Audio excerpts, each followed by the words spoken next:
हम सब आकांक्षा करते हैं कि लक्ष्मीपति बने। देखो अंदर से देखो, किसी कोई भाव आता है कि लक्ष्मी तो प्रभु की प्रिया है, प्रभु की प्रिय है, पत्नी है। अगर हम प्रभु का भजन करेंगे तो माता हम पर कृपा करेंगे, पर हम माता नहीं मानते और जानते हैं कि माता की तरह भरण पोषण लक्ष्मी जी के ही द्वारा हो रहा है, उन्हीं का वैभव। तो आप स्वामी मत बनिए, मूढ़ता त्यागिए। अगर आप लक्ष्मी के पीछे भागते हैं स्वामी बनने के लिए तो दंड ही मिलेगा। वैसे माता जी की पर्सनल सवारी जो है लक्ष्मी जी की, वो जानते हो क्या है? उल्लू। मतलब जो सार था वो मिला नहीं, असार में भटकते रहे।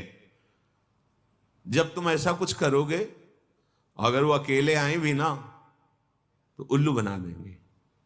उल्लू बनाना जानते हो? उल्लू का दिन में प्रकाश में नेत्र काम नहीं करता है, अंधेरे में काम करता है। अर्थात जो लक्ष्मी को केवल स्वीकार करता है, आराधना की है, तो लक्ष्मी जी उसके दिमाग, क्योंकि आएंगे तो ना उसमें सवार होके, अब उसके दिमाग में ज्ञान के प्रकाश के लिए नेत्र नहीं रह जाएंगे। अज्ञान अंधकार में उसका काम करेगी बुद्धि। क्या ये भोग लूं, ये ऐसा करूं, अभिमान बढ़ाने वाला, वासना बढ़ाने वाला, दुर्गति में पहुंचाने वाला कार्य प्रारंभ हो जाएगा। विविध प्रकार के दोष प्रकट हो जाएंगे। नारायण को बुलाओ, प्रभु माता जी सहित पद। तो जानते हो क्या, अलग अलग सवारी में नहीं आती, फिर एक सवारी में आती है। कौन? गरुण जी में। गरुण जी में भगवान नारायण और लक्ष्मी। गरुण जी जिनके पंखों से वेद स्तुति हो रही, अर्थात दिव्य ज्ञान विज्ञान संपन्न और समस्त ऐश्वर्य भोग आपके पीछे डोलेंगे। ऐसा नहीं कि भक्त केवल भिखारी ही होता है। देखो अम्बरीश जी महाराज बड़े बड़े ऐसे महाभागवत हुए, दिव्य वैभव संपन्न और भगवान की अपार भक्ति में डूबे हुए। श्रीपाद करे विमूढ़ता, अर्थात मूढ़ता का त्याग करो और सर्वाधीश्वर युगल सरकार के चरणों का चिंतन करो। बेलवन में लक्ष्मी जी आज भी विराजमान होकर तप परायण है कि कभी किशोरी जी का आदेश आ जाए सेवा के लिए तो हम कृतार्थ हो जाए।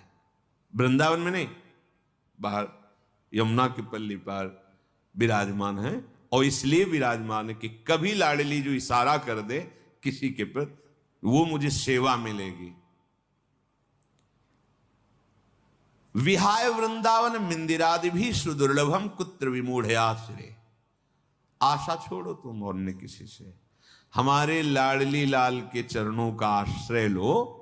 तो कह रहे हैं परम सुदुर्लभाश्चात्र मिलंति भक्तया, परम दुर्लभ प्रेम भक्ति भी मिलेगी और ऐश्वर्य भी मिलेगा। ये जब आप प्रिया प्रीतम के चरणों का आश्रय लिए वृंदावनाधीश्वर श्यामा श्याम का भजन कर रहे, तो क्या नहीं मिल जाएगा आपको?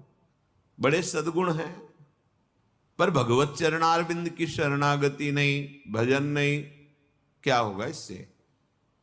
ये तो बाहरी सद्गुण है, इससे क्या होगा? अगर प्रभु के चरणों का आश्रय नहीं तो ये बाहरी सद्गुण भगवत प्राप्ति थोड़ी करा सकते हैं। और मनुष्य जीवन का चरम और परम लाभ भगवत प्राप्ति है। रूप विभवई, बड़े रूपवान हो, देह भाव से अपने रूप को देखकर गर्व करते हो कि मैं बड़ा सुंदर हूं। कितने दिन टिकेगी सुंदरता? दुर्गति ही करवाएगी, क्योंकि देह भाव से सुंदरता का आरोप मैं में कर लेने से भोगों की प्रियता बढ़ती है। भोगों की प्रियता दुर्गति का कारण है, बुद्धि का भ्रष्ट हो जाना है, सत्य वस्तु से पतित हो जाना है। तो किम रूपै, बड़े रूपवान हो उससे क्या होगा? बार बार दर्पण में अपने रूप को देखकर गर्व करोगे और विषय प्रियता बढ़ेगी। श्रीपाद कह रहे हैं किम दानम, आप बड़े धनी हो, आपको गर्व है कि मैं गरीबों को देता हूं या किसी को भी देता हूं। इनसे क्या होगा? तुम्हारा अभिमान पुष्ट होगा, तुम्हें जो पुण्य का है वो और लाभ मिलेगा, 1 की जगह 1 लाख दे देगा। इतने में तुम अभिमान से युक्त हो, और बढ़ जाएगा तो और अभिमान बढ़ेगा, तो होगा क्या? दुर्गति। क्या होगा? सोचो, जिनका कोई अपराध नहीं था, बराबर गौदान करना, स्वर्ण से खून मढ़वा कर, सींग मढ़वा कर दक्षिणा देना, घर दान करना, दान में ही लगे रहते थे महाराज नृग। चूक हो गई, जो ब्राह्मण दान नहीं लेता था उसकी गाय आ गई गौशाला में, उनको क्या पता, उन्होंने किसी ब्राह्मण को दान कर दिया। जिसने दान लिया वो लेके जा रहा था, जिसकी गाय थी वो कभी दान लेता नहीं था। उसने कहा ये तो गाय मेरी है। बोले नहीं, ये तो मेरी है क्योंकि अभी महाराज नृग ने दिया है, चलो महाराज के पास। वहां गए, उसने कहा महाराज आपने गाय हमें दी? हां दी। उसने कहा महाराज फिर ये गाय मेरी है, ये आपकी नहीं है, आप हमारी गाय वापस करें। तो उनका तुम्हें 1 करोड़ गाय देंगे। जो गाय का असली मालिक था उसे कहा इसको छोड़ दो तुम, क्योंकि अब हमने दान दे दिया। उसने कहा मैंने कभी दान ही नहीं लिया तो क्यों स्वीकार करूं, मुझे अपनी गाय चाहिए। जिसने दान लिया था उसने कहा बस मुझे तो यही गाय है, अगर ये नहीं दोगे तो। इतनी बात का ये दंड मिला कि द्वारिका के कुएं में वो गिरगिट बनकर पड़े थे। पर कृपा ये हुई कि अपराध था नहीं पूर्ण रूप से। वो राजा है, वो क्या गौ सेवक थोड़ी हो कि गौशाला में पहचानते हो कौन मेरी गाय कौन तेरी गाय। आ गई, दान कर दिया। तो फिर भगवान अपनी तरफ से हेतु की कृपा करके उनका कल्याण किया, पर बने गिरगिटी। विचार करके देखो, इतना बड़ा दान अगर भगवान हेतु की कृपा न करते तो क्या बने हुए पड़े थे। तो किम दानम, अहंकार करके कि मैंने इतना रुपया दान किया, इतनी वस्तु दी, वो आपको मुक्त नहीं कर सकता। और वही वस्तु, हे प्रभु आपके द्वारा दी हुई वस्तु दैन्य भाव से आपको समर्पित करते हैं, हो गया, ये भगवत प्राप्ति का कारण बन जाएगा। किसी को भी जब कोई कभी सेवा करे, दान भावना न रखे, मेरी वस्तु नहीं है भी नहीं, वास्तविक मेरे प्रभु ने दी है। प्रभु की दी हुई वस्तु से प्रभु स्वरूप सामने आए हुए को जो हम सेवा कर रहे हैं, रिझा रहे हैं, उसका फल हो मेरे गोविंद मेरे पर प्रसन्न हो।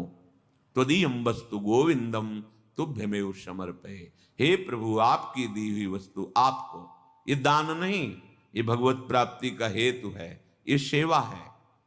किम दानम, बहुत दानाभिमान है, दान करते हो 1 की जगह लाख दे देगा। मेरा मालिक महालक्ष्मीपति है, महाऐश्वर्यवान है, महान विभूतियां उनके चरणों की आराधना करती रहती हैं। श्रीपाद कह रहे हैं यज्ञ आदि भी, बड़ी बड़ी यज्ञ करते हो पर भगवान की शरण में हो करके उनकी भक्ति का भाव नहीं, तो क्या होगा यज्ञ से। देखो यहाँ के ब्राह्मण मथुरा के यज्ञ कर रहे थे, भगवान ने अपने सखाओं से कहा जाओ तुम्हें भूख लगी है तो उनसे मांग लो, जाकर कह दो श्री कृष्ण बलराम आज इधर गौवें चराते हुए आए हैं, हमें थोड़ा सा भोजन दे दो।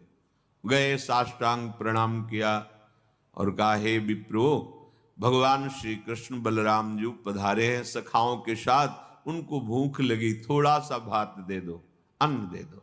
उन्होंने अनसुनी कर दी। वो गए, बोले प्रभु देने की तो बात जाने दो, बोले ही नहीं, देखे ही नहीं। बोले तो उनकी पत्नियों के पास जाओ।